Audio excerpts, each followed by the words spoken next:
All right. Welcome to HASSDISCUSSES podcast hosted by me, Michael Haspin, the Wizard, Mad Snake, and we are here with CHOZEN, rapper, artist, whatever he is. He's amazing, and I fuck with his music.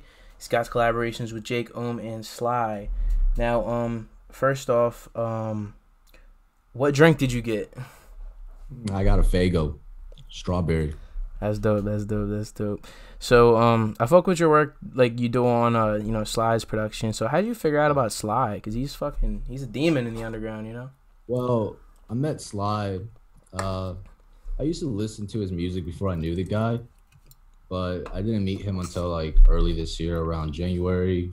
That's when we really started talking, and that's when I first started out. I bought that beat, Test My Game. And that's when I started like rapping on his beats, and he was fucking with it, and I kept fucking with his beats, so I kept, buying more, and we just kicked it off, man. That's what's up. What's the first what's the first track you heard from his music? Horrid Dreams. That's the first track. It was him and Coast. First track I ever heard was Horrid Dreams, and I remember like, so I used to listen to a lot of Suicide Boys and shit like that when I first started getting into the scene, and I think he like popped up on my recommendations and shit, so like I clicked on it, and I was just like, I just fell in love with that kind of like that man and shit, man. His music just hit hard and shit. Yeah. So I have a question about Suicide Boys, since you're into them. What'd you think of the new track? I haven't really been listening to their newer stuff. I've heard of it. I heard snippets of it, but I ain't really been listening to the newer stuff that much. Kind of stick with the old shit. Yeah, well, I think out of other old stuff, Tony Hawk Pro Skater 4, that's a track they did. That's just good. You like that one? I ain't heard it. I gotta check it out, man. Yeah, there's that one. That one's it's one of the more auto-tune tracks they did, but I think they kind of body the auto-tune they did. I like more of their older shit. Yeah, like okay, a good old track they did is Peso. Peso's really good. Yeah, the shit they did with Ramirez and stuff, the EP songs like Gray Magic and shit like that. It's shit I fucked with right there. So what'd you think of the Black Smurf collab they did?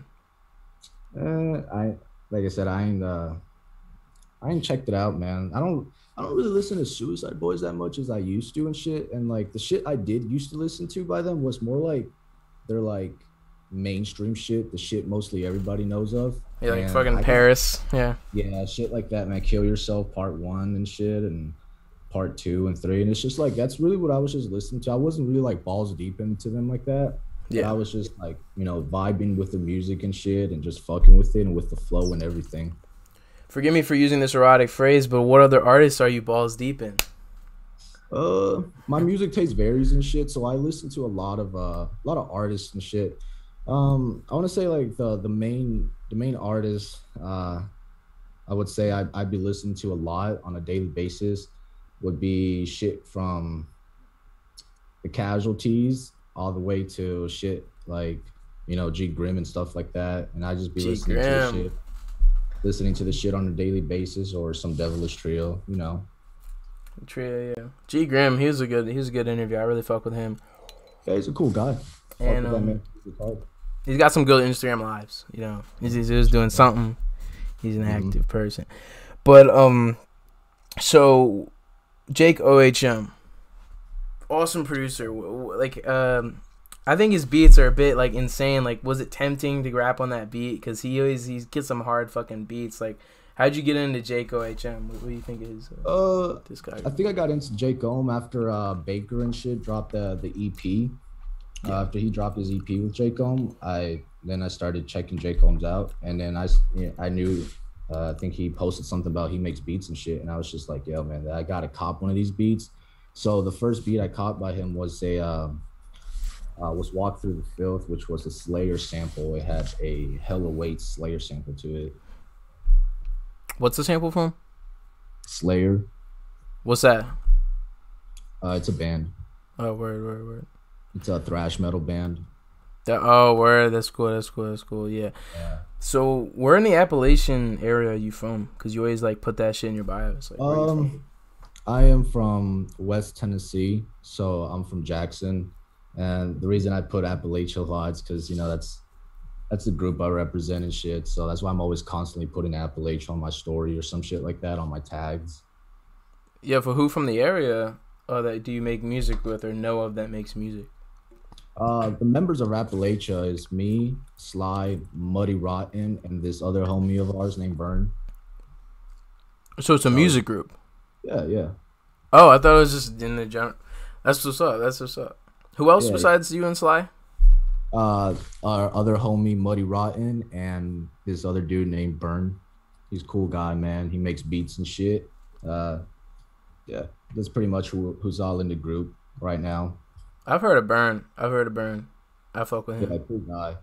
Cool guy. It's all four of us, man. We're all just clicked up, making music and shit. You know, just doing our thing. Yeah, that's what like I would always tell an up and coming like not like someone who's like tells me like if some random kid comes up to me, he's like I want to make music, I would tell him like find a clique, find a group of people because you gotta find a supportive environment. You can't be a fucking lone wolf. You know what I mean? People want to do that, but you know that's just bullshit. Yeah, that's the key, man. The key is just to make friends and shit. You know, just try to find you some friends that you know you're really close with, and just make connections and shit, man. And it's gonna pay off. You know. Yeah, they say that about a lot of industries, even like fucking film industry. They say that shit. You know, a lot of industries. You know, because you just gotta be a person. You know what I mean? You just gotta be a person. But I gotta ask, have you ever dabbled in production at all? No, I could never really get into it. Like I always found that shit like hard as hell. And the thing is, I'm still learning and shit. Like I'm learning something new every day. And you know, I just got some new equipment and stuff, so I'm still trying to teach myself how to use, you know, FL Studio properly and all that shit, man. Just still getting the feel for it, you know. Yeah, that's what one of my favorite filmmakers says. Like, he always learning something. Like Martin Scorsese. Are you familiar with Martin Scorsese's films? Yeah, I love his movies, man. He makes great mob movies and shit. He makes like the most amazing mob movies. Like that's one thing I'm really into. But his kind of Martin Scorsese's movies are just amazing. Goodfellas. Taxi Driver right there, bro. Yeah, Robert De Niro. Robbie D. Yeah, dude. Yeah, he just did an interview and he was like, "Yeah, I learn something every day, even though I'm 70." Like I love that shit, that mentality, that you know. But I gotta ask you though. This is a question I ask people that are well versed on Scorsese films. Which is better, Goodfellas or Casino? Honestly, Casino was good. It was a little bit confusing when I first watched Casino and shit. When I first watched it, I was kind of confused, but you know, it had Joe Pesci and Robert De Niro. But I think Goodfellas was, you know, Henry Hill and all them folks. Man, it goes into, you know, deep details and shit, kind of on the man's life. But I think Goodfellas was better than Casino and shit. You know, acting and everything, like the script and how everything was just played out was good. Yeah, I think that like the way I would compare them is like Goodfellas is like you know, one of the first Lord of the Rings, and then Casino is like one of the later Lord of the Rings. It's long, it's filled with complicated, you know, dynamics and stuff like that. And but I just love how like Casino is like it's over the top as fuck. Like there's the scene where he puts the guy's head in a vice and he squeezes in the vice. Yeah, he starts torturing the guy and starts, you know, it's like. Yeah, that shit. I remember that scene. That was a good scene.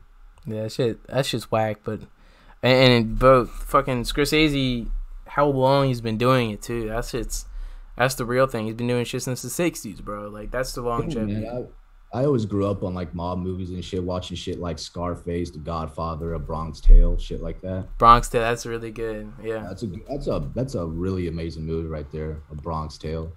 Really youthful. That's why I like it. It's really youthful. Yeah, it has a really deep message to it, you know.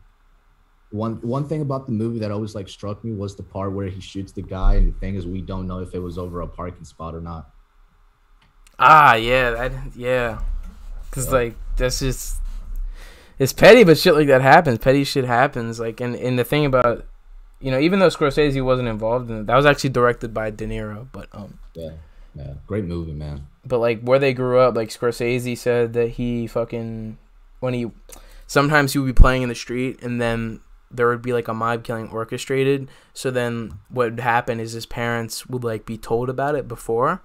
So then his parents would like take him inside, then the killing would happen, and then they go back out in the street and play. Like that's like, I'm not saying he was a part of the mob, but you know what I mean. Like he grew up around that and shit. And I think Robert De Niro, he always plays a good mobster in every movie that he's been in. Yeah, and he's also done some really different shit too, like Cape Fear. Yeah. You heard that? You seen that one? I ain't seen that one. That's a Scorsese film. It's like a stalker movie, but it's like really it's really flamboyant. It's a good one, but and also Taxi Driver too. That's a good one. I think Martin Scorsese made The Irishman. I'm not for sure. He did, yeah. Yeah. That was it. That was all right. It was an all right movie. Thank you, bro. It was so okay. You know what I mean? It wasn't the best. I mean, it was all right. I mean, like I'm saying, like so okay, like it wasn't. You know what I'm saying? Like what you're saying. You know, like it was just wasn't bad or anything. It was just solid. I said this before. I think it would be better as a miniseries. You know what I mean? Yeah. I mean, I think they got the story kind of wrong. The whole Jimmy Hoffa thing. They got it kind of wrong and shit. And who killed, like who killed Jimmy Hoffa and stuff like that. Yeah, it's. And there's also like such a there's a lot of division because like still people don't know what happened, but people like they're just trying to spread some conspiracy theory narrative. You know what I mean? It's just like, okay, bro, okay, Scorsese. I did like The Wolf of Wall Street. Speaking on his recent films, that was really good as well. I've seen that one. That's pretty whack. Yeah. That's a good one. But yeah, I just want to first ask the real straightforward question. But how'd you get into making music in general? Like funk music and shit. Like how I got into it. Yeah. You can talk if you did like you have to have some secret name. You did other music before, and it's not just funk. Yeah. Funk I did music. actually. I got asked this question earlier. I used to do punk music and shit, and I switched over to funk and shit. I used to do just playing a punk band and shit for a couple months with a friend of mine and shit, and then I kind of just grew out of it. I mean, this was like around 3 or 4 years ago and shit, when I was like 14, 13 and shit. How old are you? I'm 18. Oh, word. Yeah. And this was around the time when I was like 14, and me and my friends just wanted to start a band and shit, and we just did it. And then I used to play like a lot of instruments growing up. I used to play drums, guitar, and I used to do vocals and shit like that. And then I just kind of stopped doing it, and I kind of stopped playing punk music and shit, and then just kind of like was just listening to it more. And then I always been into rap music, so I kind of like decided to take a chance and just started rapping and shit. I have older ass music that it's unheard of and shit, and probably will never be released out again. And I think the only person who actually has heard it was slyye, and this was like around like December, January and shit. And I used to like send him my music, and this was like the older shit, but it's all taken down now and shit, Yeah. You got to like make an alternative account and just drop it under a different name. But I don't know. Sometimes I think certain artists do that shit just because, but I don't know. I could be wrong. But I don't know. If I was a rapper and I had a bunch of shit I wouldn't want people to hear, I'd drop it under a different name. But yeah, man. It's the same account, same SoundCloud account, and at this time I really wasn't getting plays and shit. I was getting like maybe like 10 plays and shit. But a lot of that shit, I took it down, and then I started fresh again once I got that slyye beat. When I got the slyye beat, I took everything down from my SoundCloud, and then I just started fresh again. Yeah. Was it like how easy was it? Hard or easy to discover your aesthetic? Shit. I honestly I just kind of went with the flow of it, man. I didn't, it was a mixture of both. Honestly, just kind of finding my vibe and shit. And then I kind of like, just kind of, at first I was like doing more trap shit. I like doing more like trap music and shit. And like I said, man, I decided to start doing funk and shit. So I was listening to a lot of like Suicide Boys and the old, Schema Posse and shit. And I was like, man, I want to make music just like them, So I was like, let me, I used to go on YouTube and shit, and I used to look up Suicide Boy type beats and shit. Yeah. Well, who in Schema do you fuck with? I like their old lineup and shit back when it was Jay Green, Ghostman, and Little Peep. Yeah, like and I think they have. I'm really tapped in with them. They got some hidden gems like Cold Blooded and Nemesis and Woofy Woof. But I do think there's something special about that original roster. And honestly, I think I really wish it worked out. And, with the old roster more so, because like man, that would have been some crazy shows. You know what I mean? Like, yeah, man. What back then when they was dropping shit in 2015, like songs like The Words You Hear on a Sinking Ship, that shit right there was hard as fuck. Like Peep, Jay Green, and Ghostman, shit like that, man. That shit used to slap, You know what's cool about like looking back at that shit is you can tell by like hearing the quality of the music. But, like, looking at the quality of everything happening, it was so, like, amateurly done. And, like, for instance, the Words on Singing Shit video, everything's done in each person's bedroom. You know what I mean? Like, the video. Man. You can tell everybody was just starting out, too, They was all new to that shit. Yeah, and, that's real humbling. Even if I interviewed someone who did a song with Ghost, Lil Woofy Woof, and he was like, yeah, everything was done over email.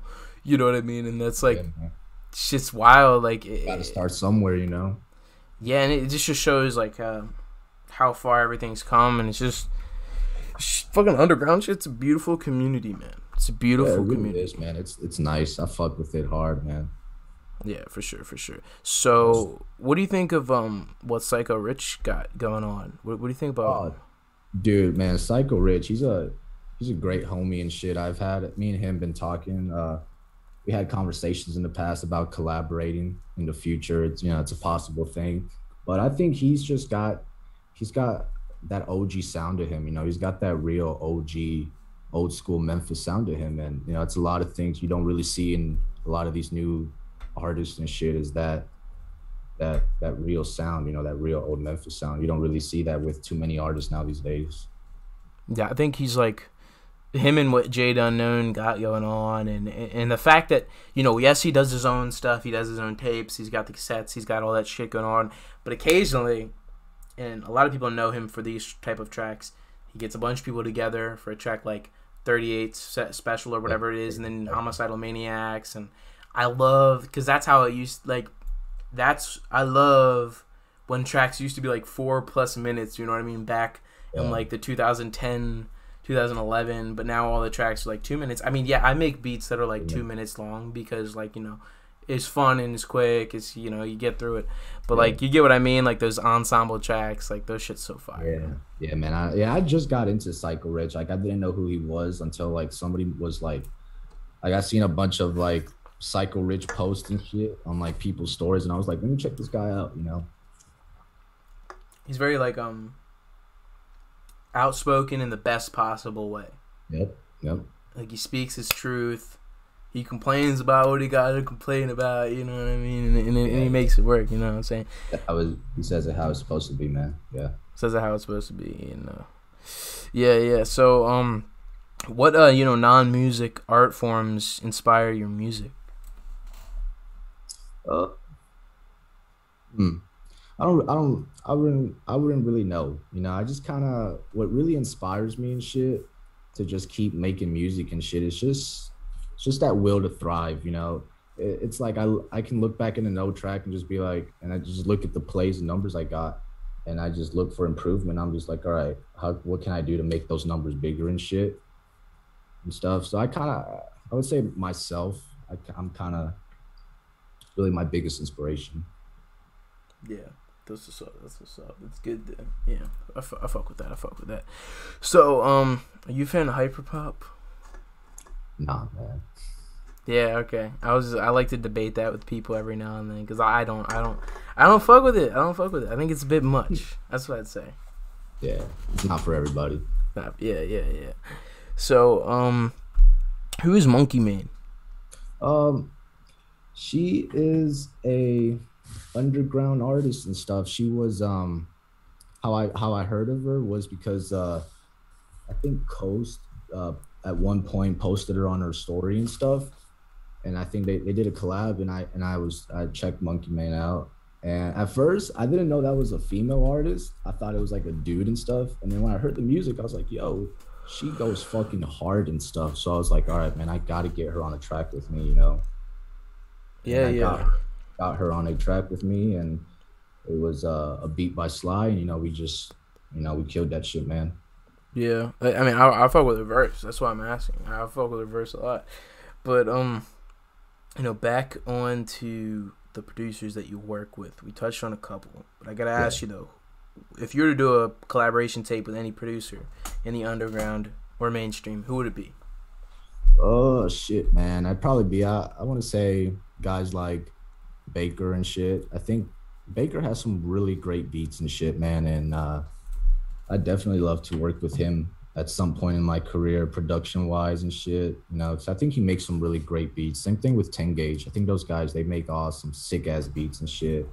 And it's a nice flow, you know, that I can definitely work with. I'm very picky about the people I work with production wise, because a lot of, you know, I had people tell me, so like, why the reason is I only use like slyye beats, and the reason just is because they're easy to rap to, the flow and everything, the vibe. It's just easy, you know. Yeah, slyye is like one of the most well-rounded individuals in the underground in general. You know what I mean? Like he knows how to do shit, and he inspires me. He inspires people I work with. He inspires a lot of people, bro. And I really fuck with him. He knows what's up. He's been in this shit longer than I have and stuff. He's a great friend. He's been like a mentor to me. You know, he helps me out a lot. You know, every time I be bugging his ass, he helps me out. He's a great guy. Yeah. Shouts out to slyye. But yeah, I think that's all we could really talk about. But what other music do you got planned that you could speak on? I got an EP coming out real soon and shit. I'm thinking it should be dropping maybe this coming up week. You know, it's a nice EP produced by the homie slyye. It's a 3-track EP. Oh shit! So it basically is a collab project if you think about it. Yeah. And I can't really wait to drop it, man. It should drop. I'm thinking this coming week, maybe on the weekend. So, you know, it's just right now, the vocals are getting mixed up and all that shit, but it should be out real soon. That's what's up, bro. I really fuck with your music, and thanks for coming on the show, man. Big fan. Yes, sir. No problem. Thank you for having me on. Of course, bro. See ya.